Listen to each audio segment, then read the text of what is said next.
One of the coolest features about myEPOS Touch is that it is able to automatically send you an email whenever the end of day report is run on the system, and it's also really easy to set up.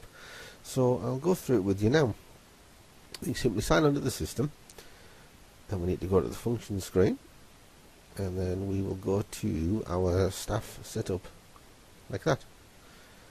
All you need to do is we can pick any user on the system like this, and you can see there is an email field that we can fill out. So we can put an email address in for every operator of the system that we have.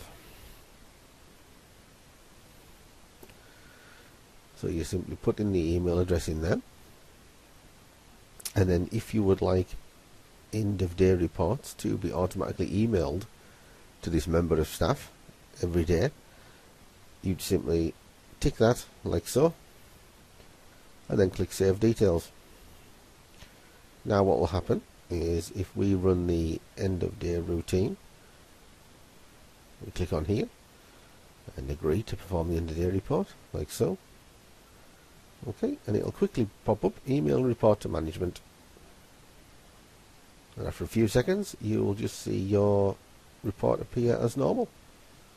That will print out. We can exit that.